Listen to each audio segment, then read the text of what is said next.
At 12:13 on Wednesday morning, my neighbor's adult daughter stood on my porch in the rain with an engagement ring in her palm and a manila folder pressed to her chest. Claire Whitaker was 34. Not a girl, though everybody on our street still called her Mrs. Whitaker's daughter because small neighborhoods freeze people in old roles. I had known her for almost 2 years through fence repairs, shared casseroles, and the kind of conversations that stayed polite because both of us had reasons to be careful. That night, there was nothing polite about her face. "Graham," she said, her voice shaking, "if I'm not married by Friday, I lose all." I looked past her toward her mother's dark house next door, then back at the ring in her wet hand. "Are you hurt?" "No. Did someone threaten you?" She laughed once, but it broke halfway. "Only with paperwork." Before I tell you how a midnight knock turned into the strangest, most honest week of my life, take a second to like and subscribe, and tell me in the comments, would you marry for duty, for love, or not at all? I stepped aside and let Claire in, because rain was dripping from her hair onto the porch boards, and because whatever was in that folder had emptied the color from her face. My kitchen was still lit from the estimate I had been writing for a historic porch restoration in Church Hill. A mug of cold coffee sat beside my laptop. Sawdust clung to my sleeves. I was 39 years old and had built half my life around knowing what to do when wood split, roofs sagged, or foundations lied. But a woman at midnight holding a ring and saying Friday would ruin her? That was not in any manual I owned. Claire stopped just inside the kitchen, like crossing farther would make her need real. "I shouldn't have come." "Maybe," I said. "But you're here, so sit down. I don't want to wake my mom. Her blood pressure was bad last week. Then we won't wake her." She sat at my table and placed the folder between us. The engagement ring rolled in a slow circle until I stopped it with one finger. It was large, square-cut, expensive, and cold. "I'm not asking you to marry me," she said quickly. "That's good, because I was about to ask if I had slept through several dates." Her mouth twitched despite everything. "You still joke like a man trying to escape a fire." "I restore old houses.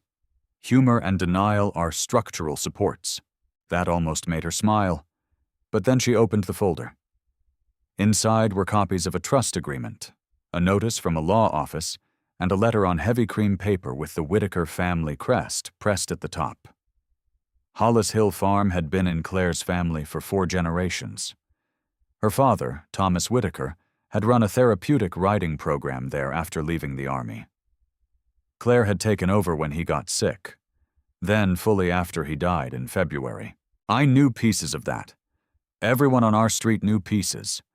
We knew Claire drove in before dawn and came home after dark. We knew her mother Alma worried. We knew Hollis Hill took in veterans, kids with disabilities, and horses nobody else wanted to feed through winter. What I did not know was that an old family trust controlled the land. "My grandfather wrote this clause in 1988, Claire said, tapping the page. "If the primary heir isn't married and maintaining a family household at Hollis Hill by her 35th birthday, the trustees can transfer control and sell to preserve the financial value of the estate. Your birthday is Friday, 5 o'clock Friday afternoon." She looked at the ring. Peter and I were supposed to do a courthouse ceremony Friday morning, then a proper wedding in September. Peter Lowell. I had met him twice. Smooth voice, polished shoes, the kind of handshake that felt like a transaction wearing skin. What happened? Claire's fingers tightened around the edge of the folder. "He brought me a new agreement tonight. Said he couldn't marry into legal chaos unless I signed over management rights to Hollis Hill's operating company, 51%. He also wanted authority to negotiate a sale of the South Pasture to Lowell Development, his family's company. Yes, and if you refused?" He said he needed to reconsider the marriage. I looked at the ring again. So he turned Friday into a toll booth. Claire swallowed. I gave the ring back. He left it on my car windshield 10 minutes later with a note saying I should sleep on it. You drove here in this storm? I was at Mom's. I came over to check on her after the fight. I saw your kitchen light.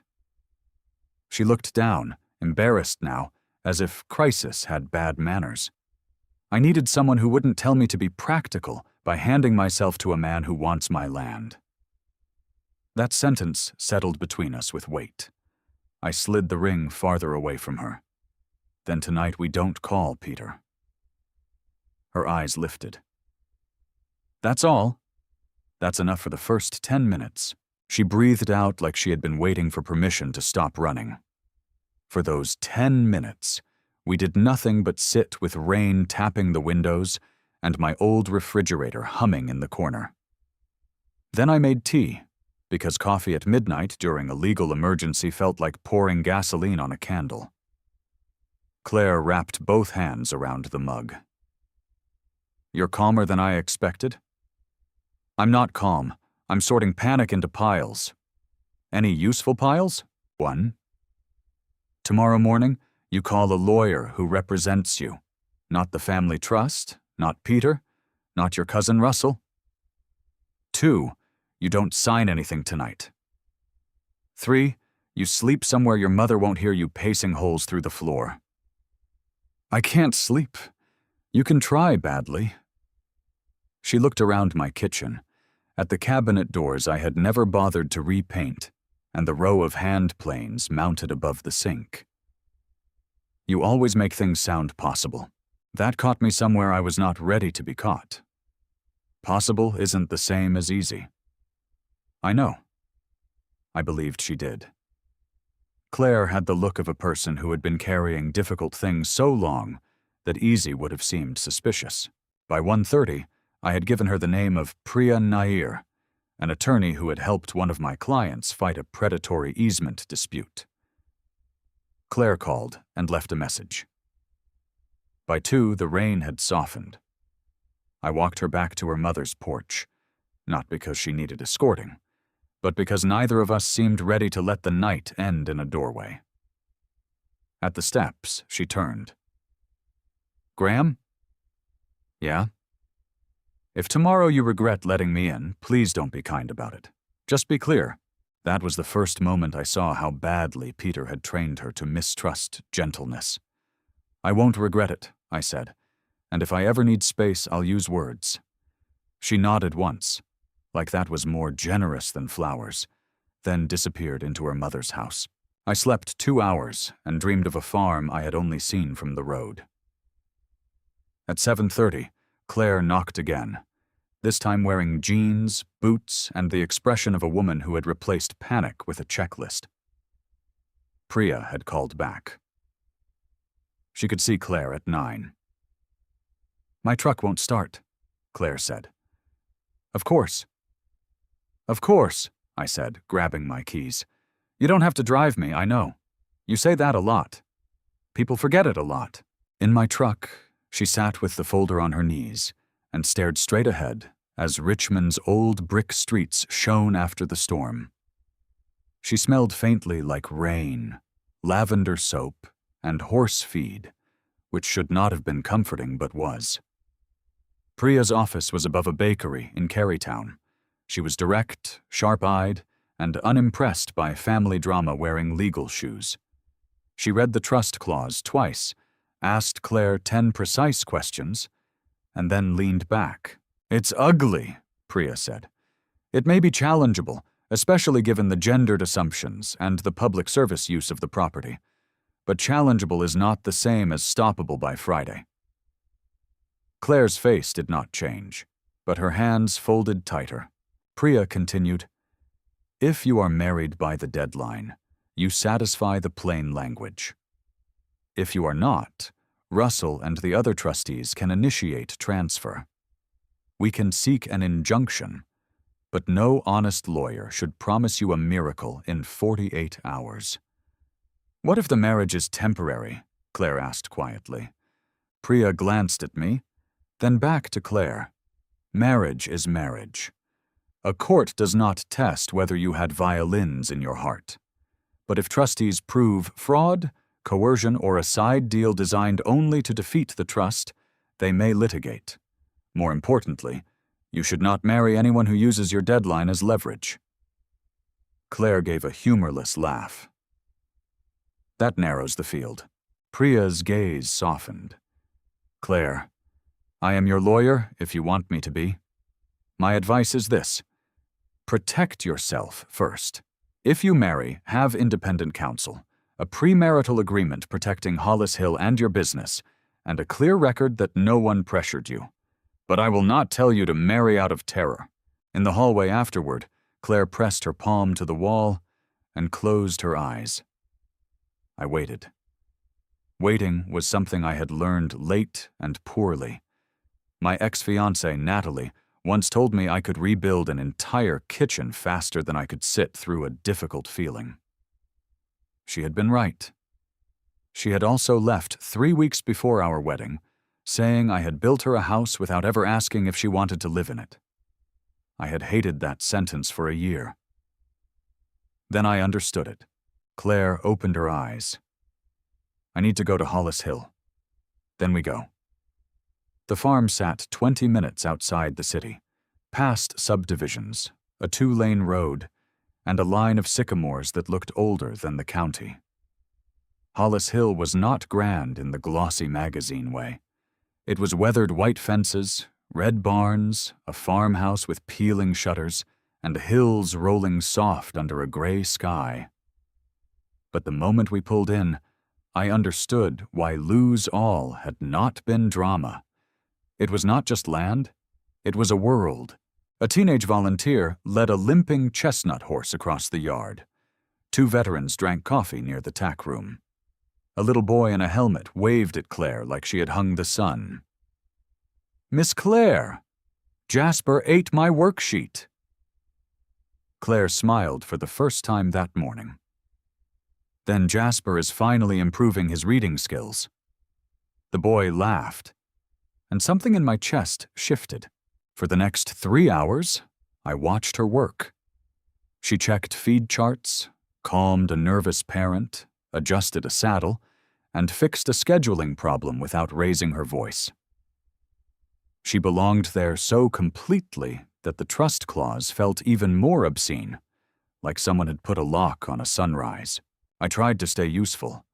A storm had pulled flashing loose from the old lesson barn, and water had seeped into the feed room.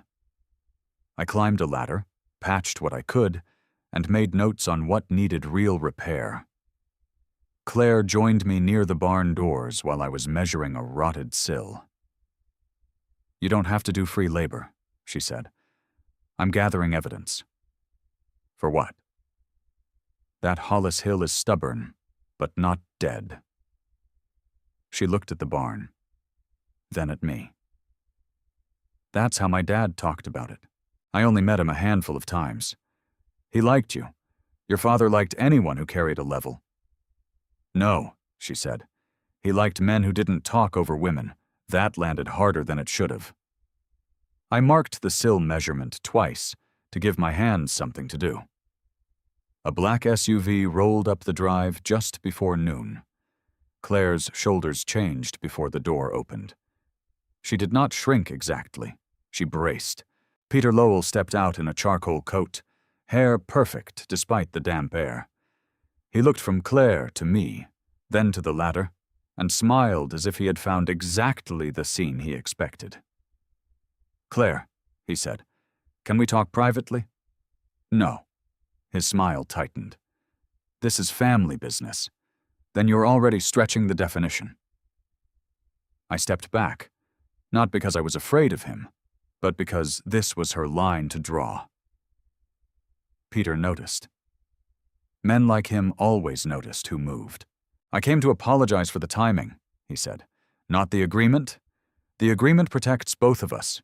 It gives you control. It gives us stability." Claire's laugh was soft and cold. "You mean it gives you leverage?" Peter lowered his voice. Friday is not moving. Russell is not sentimental. Your mother cannot handle a court fight. I am offering you a way to keep the farm without years of litigation, at the price of my name, at the price of accepting reality. Claire's face went pale, but her voice stayed steady. Reality is that you saw my deadline and brought a contract instead of vows. For 1 second, Peter's pleasant mask slipped. And your alternative is what? A carpenter with a rescue complex? My hands went still on the tape measure. Claire stepped between us before I could decide whether silence was still respect. Graham is not your subject. Peter looked at her for a long moment, then held out an envelope. Courthouse slot is still available Friday at 11. Sign the operating agreement by tomorrow noon, and we move forward.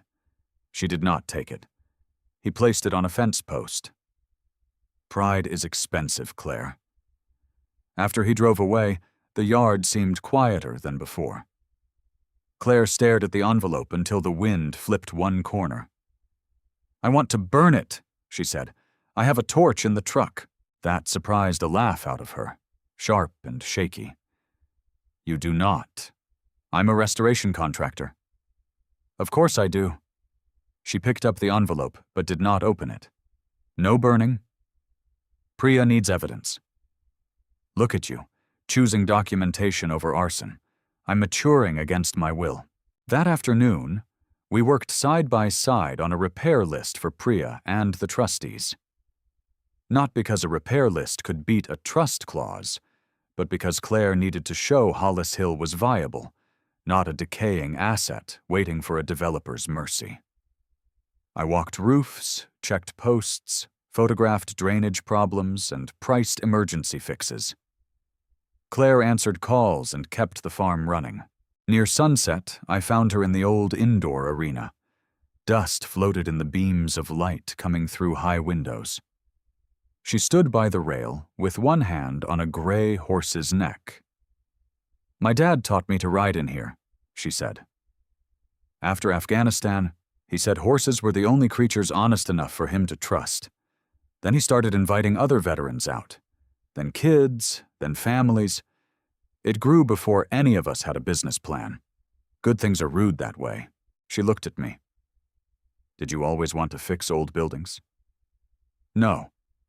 When I was 20, I wanted to leave Virginia and never own anything that needed a roof. What changed? My grandfather died and left my mother a house with a porch falling off. Contractors gave numbers we didn't have. I learned. I ran my thumb over the rail, feeling the grain. Then I learned I liked fixing what other people called too far gone. Claire studied me in the dim arena. That sounds noble. It's also control. Wood doesn't ask you if your help is wanted. Her gaze softened. People do. They should. Neither of us looked away quickly enough. By Thursday morning, the whole situation had hardened into deadlines. Priya filed an emergency notice challenging any immediate sale. Russell Whitaker, Claire's cousin and one of the trustees, scheduled a meeting at Hollis Hill for noon. Peter's envelope remained unopened until Priya arrived and read it aloud with the expression of a woman smelling spoiled milk. Absolutely not, she said. This agreement gives him management rights, sale authority, and access to operating accounts. It also binds you to arbitration in a county where his family has influence. Claire rubbed both hands over her face. Romantic. Priya slid the papers into her briefcase. It is useful, though. It shows coercive timing. The trustee meeting happened in the farmhouse dining room under a portrait of Claire's grandfather, who looked exactly like the kind of man who would write a marriage clause and call it wisdom. Alma Whitaker sat beside her daughter, small and dignified, with a blue scarf knotted at her throat. Russell sat across the table with 2 other trustees and a stack of spreadsheets. Peter did not attend, but his shadow had clearly found a chair. Russell was not a cartoon villain. That almost made him worse. He spoke gently. He expressed concern. He said words like liquidity, fiduciary duty, deferred maintenance, and emotional attachment. He praised Claire's work, then explained why love did not replace capital. "Hollis Hill is over-leveraged," he said. "The trust was designed to prevent exactly this kind of sentimental collapse." Claire placed my repair plan on the table. "The farm needs work. It is not collapsing." Russell glanced at the plan. "Prepared by Mr. Mercer?" "Yes," Claire said, "with market estimates." He looked at me. "And your interest here is professional?" The room went still. I felt Claire turn slightly, but I answered before she had to defend me. "My interest is transparent. Claire came to me as a neighbor in distress. I am not charging her. I have no claim on Hollis Hill. My estimates can be verified by any licensed contractor you choose." Russell nodded, as if that satisfied him, though I doubted it did. "Then you understand why trustees must be cautious. A sudden marriage now would invite questions." Claire's voice was calm. A forced sale would invite questions, too. Alma reached for her daughter's hand. It was a small gesture, but I saw Claire's shoulders loosen. The meeting ended with no resolution. The trustees would wait until Friday at 5. If Claire produced a valid marriage certificate, they would not initiate transfer. If she did not, Russell would move forward with preservation through sale. After they left, Alma remained at the table, staring at her husband's empty chair. "I told you to marry Peter," she said softly. Claire closed her eyes. "Mom, no. Let me finish." Alma touched the blue scarf at her throat. "I told you that because I am tired and scared mothers sometimes hand their daughters bad maps. I don't want you owned. Not by Peter, not by this farm, not by your father's memory." Claire's eyes filled. "I don't know what to do." Alma looked at me, then back at her daughter. "Do the thing that lets you recognize yourself afterward." That sentence followed me all the way to my truck. I should have gone home then. Instead, I drove to the old mill on Dock Street, where Lowell Development had asked my company to bid on a restoration project worth more than any job I had landed that year. The project manager met me near the entrance with a smile too wide for the weather. "Graham," he said, "Peter speaks highly of your work." That told me enough. Inside, while he talked about budgets and timelines, my phone buzzed with a message from Claire. "Thank you for not speaking for me today." I looked around the mill, at the exposed brick, the steel windows, the expensive future waiting to be built. My company could use the money. My crew could use the winter security. I could use the kind of contract that made banks return calls faster. Then the project manager said, "One concern. Peter mentioned you've been spending time at Hollis Hill. We'd need assurance you won't be involved in any matter adverse to Lowell interests." There it was, polished clean. I closed my notebook. "Then I'm not your contractor." His smile faltered. "Excuse me? I won't bid." "Because of Claire Whitaker? Because you just made my silence part of the scope." Walking away felt dramatic for about 30 seconds. Then it felt expensive. I sat in my truck afterward and stared at the steering wheel, thinking about payroll, insurance, and the 2 apprentices who trusted me not to steer the company into a ditch because of a woman I was not even dating. When I got back to Hollis Hill, Claire was in the feed room stacking bags with more force than grain required.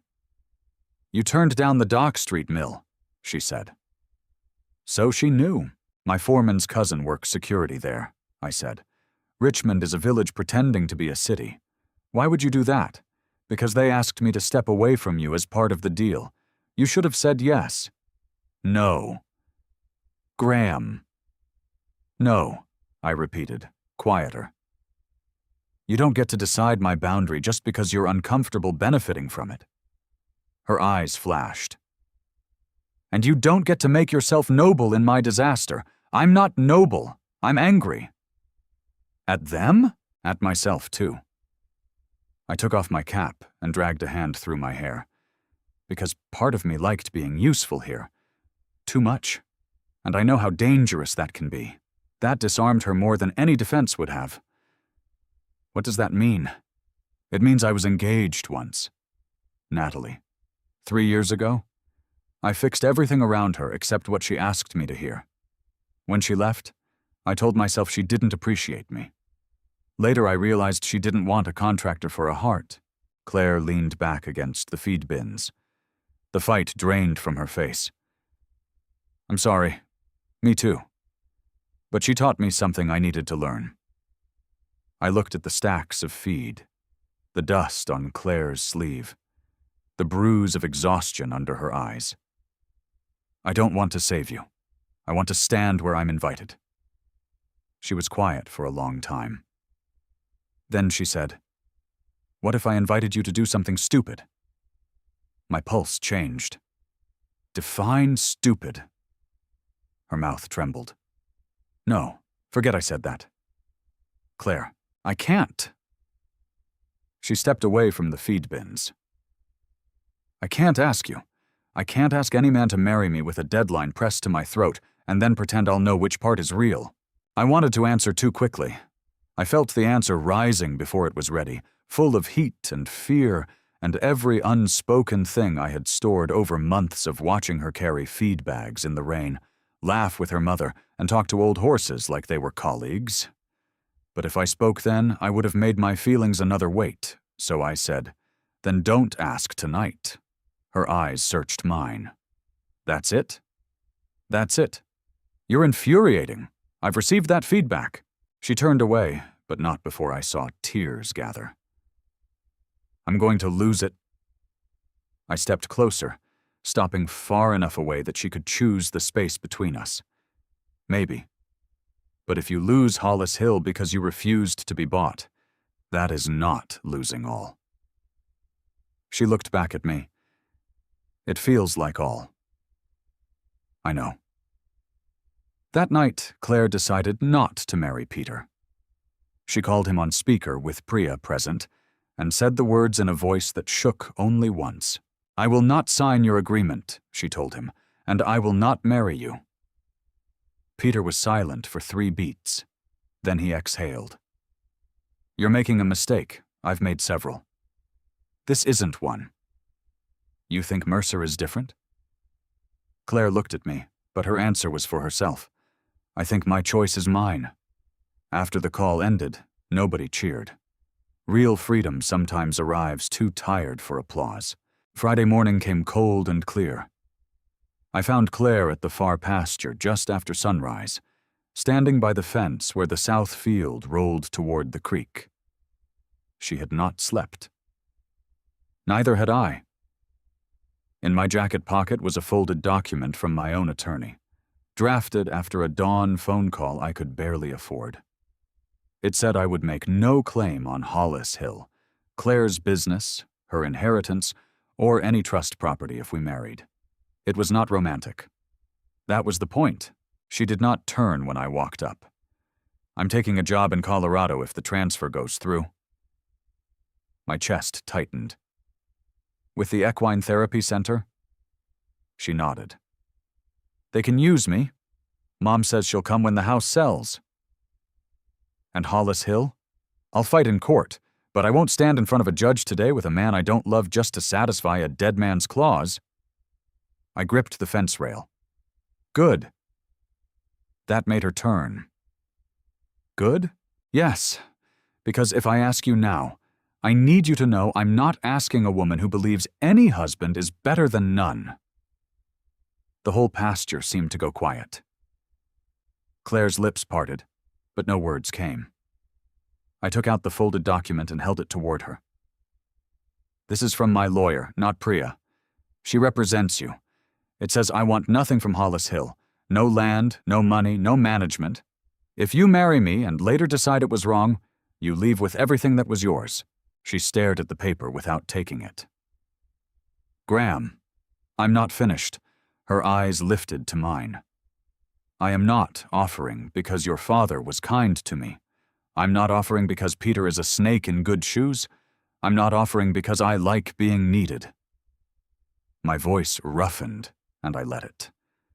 "I'm asking because somewhere between your mother's porch, this farm, and all the times I watched you choose dignity when fear would have been easier, I fell in love with you."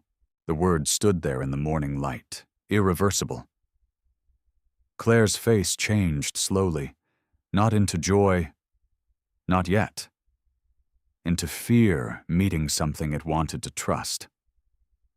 "I should have said it before today," I continued. "I didn't because you were engaged, and then because you were cornered, and then because I was afraid my timing would poison the truth. But if you leave for Colorado tonight, I don't want my silence to be the most polite lie I ever told." She looked down at the fence rail. Her hand shook when she touched it. "If Hollis Hill disappeared tomorrow, I'd still want you. If the trust fight lasts years, I'd still want you. If I'm angry, busy, stubborn, and occasionally convinced I can carry 80 pounds of feed alone, then I will admire your form and offer help once." A laugh broke through her tears. I stepped closer, slowly. "I want a real marriage, Claire. Maybe built in a strange order. Maybe too fast on paper and careful in every other way. We can date inside it. We can sleep in separate rooms if you want. We can go to counseling. We can make every choice after this one honest and slow. But the vow itself, for me, would not be fake." She finally took the document, unfolded it, and read enough to understand. Then she folded it again with careful hands. "I was so afraid," she said, "that if I married by Friday, I'd lose myself. I don't want a version of you that has to disappear to become my wife." Her eyes held mine. "And what do you get? The terrifying privilege of being chosen by you." She wiped her cheek with the back of her hand. "That was almost too good. Did you practice?" "In the truck." "Badly." She laughed again, then stepped into me and rested her forehead against my chest. I did not wrap my arms around her until her hands moved to my back. When they did, I held her like an answer I had no right to rush. At 3:40 that afternoon, we stood outside the Richmond courthouse with Priya, Alma, my foreman Luis as witness, and a bouquet Alma had made from grocery store flowers and wild rosemary from her garden. Claire wore a cream dress she had bought for the courthouse ceremony with Peter, but she had taken off the pearl belt he had chosen and replaced it with a blue ribbon from her father's old tack box. Peter appeared at the courthouse steps at 4. For 1 second, I felt Claire's hand tense in mine. Then she let out a breath and stood straighter. Peter looked from her to me. "So this is the plan." Claire nodded. "This is my choice. You barely know him." She gave him a sad smile. "No, Peter. I barely knew you." His jaw tightened, but there were people nearby, and men like Peter valued witnesses when they favored him, not when they didn't. "You'll regret making your life small." Claire looked past him toward Alma, toward Priya, toward the city and the farm beyond it.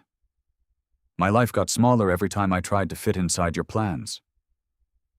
He had no answer that would make him look good, so he left. The judge was a woman in her 60s with silver hair and kind eyes that missed nothing. She read our paperwork, confirmed our ages, confirmed we were sober, confirmed no one had threatened either of us, and then looked at Claire. "Do you enter this marriage freely?" Claire's hand tightened around mine. "Yes." The judge looked at me. "Do you?" "Yes." We did not have written vows. There had been no time. But when the judge asked us to repeat the simple promises, every word felt heavier than anything I could have written. To have and to hold.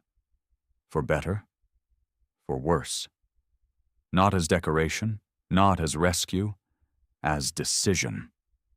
When she pronounced us husband and wife, Claire turned to me with tears on her cheeks and a smile that made the courthouse walls disappear. I kissed her once, gently, with her hand still in mine. Outside, Alma cried into Luis's handkerchief. Priya checked the time and said, "Beautiful. Now move. We have 29 minutes to send certified copies." At 4:47, Priya emailed and hand-delivered notice of the marriage certificate, the premarital agreement, and Claire's operating plan to the trustees. At 4:58, Russell confirmed receipt. He did not congratulate her. He did not concede the whole war. But he acknowledged, in writing, that the trust's marriage condition had been satisfied and no transfer would begin that day. Claire read the email twice. Then she sat down on the courthouse bench as if her bones had waited until then to become human again. "It's not over," she said. "No, but today is." "Yes." She looked at me, my wife by law and still a woman I intended to court with patience. "Are you scared?" "Completely." "Good," she whispered. "Me too." The first month of our marriage was not a honeymoon. It was lawyers, feed deliveries, roof repairs, trustee letters, and two people learning how not to hide behind the emergency that had joined them. I stayed in my house at first. Claire stayed at Hollis Hill. We had dinner every Wednesday and Sunday. We talked about money, boundaries, grief, Natalie, Peter, children, faith, fear, and whether my chili needed less cumin. It did not. By summer, the court fight had shifted. Peter's agreement became evidence of pressure. Russell agreed to a settlement that kept Hollis Hill under Claire's control with outside financial oversight for 2 years. Lowell Development withdrew its offer for the south pasture. The farm was not suddenly rich, but it was alive. So were we.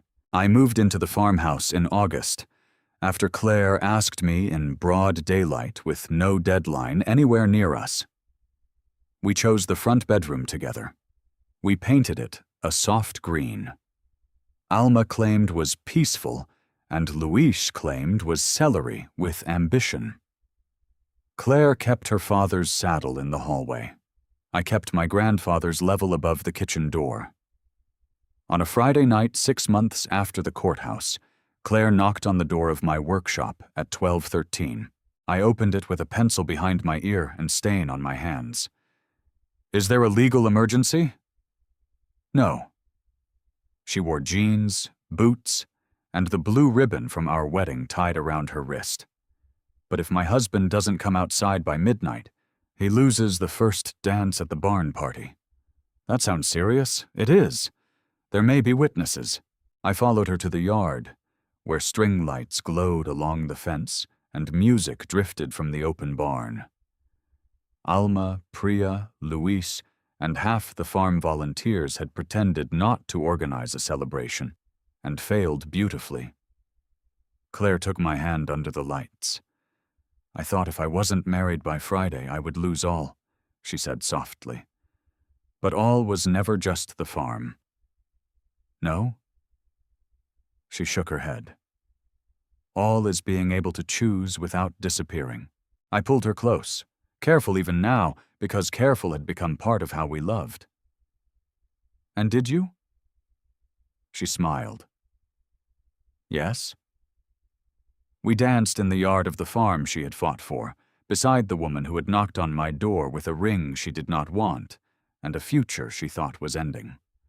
I held my wife and understood something old houses had been trying to teach me for years. Some things are not saved by ownership. They are saved by care. If this story made you think about love, timing, and the difference between rescue and respect, like the video and subscribe for more. And tell me in the comments, would you risk your safe life for someone you truly believed in? Or would you let them choose alone?